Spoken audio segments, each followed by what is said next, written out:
මේ කළු පාට කුඩු ගලහක් කාලේ වගේ වෙනකොට ඒගොල්ලන්ට එනවා කාලේ වගේ වෙන සිගරට් වලට ඇබ්බැහි වෙච්ච අය අවසන් කාලේ වගේ වෙනකොට ඒගොල්ලන්ට එනවා කැස්සක් ගලහක්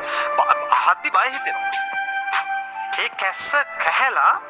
ඒගොල්ලන්ගේ සෙම මෙහෙම අතට ගත්තාම ඒ සෙමවල මේ කළු පාට කුඩු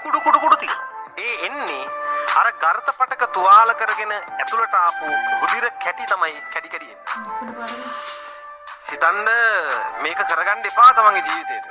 ශ්වසන පද්ධතියට විතරක් නෙමෙයි සිගරට් පානයෙන් බලපෑම් අපේ ඇඟේ සිස්ටම්ස් කීපයකට පද්ධති කීපයකට සිගරට් දුම ගහනවා දෙයියන්ගේ නාමයට ලිස්ට් එක බලන්න ස්ලේෂ් වල ස්‍රාවය වැඩි වෙනවා ශ්වසන පද්ධතියේ පක්ෂම ක්‍රියාකාරීත්වය අඩු වෙනවා රුධිර පීඩනය වැඩි වෙනවා හෘද ස්පන්දන වේගය වැඩි වෙනවා ඇබ්බැහිවීමක් වෙනවා බ්‍රොන්කයිටිස් එනවා ගර්ත පටක බිඳී යනවා ඔක්සිජන් පරිවහනට බාධා එනවා පෙනාලු පිළිකා එනවා මුහුණ අවලස්සන වෙනවා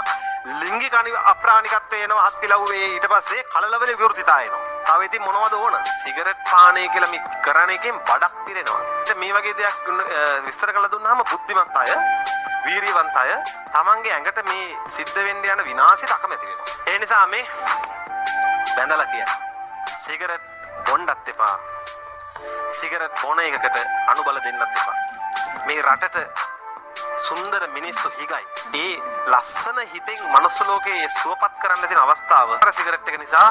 නැති වෙලා යන්නත් අවස්ථාව තියෙනවා මේ සුන්දර මිනිස් හිත අපිට ඉතිරි කරලා දෙන්න ලෝකෙට සුන්දර මිනිස්සු අඩුයි මේ රටට සුන්දර මිනිස්සුන්ව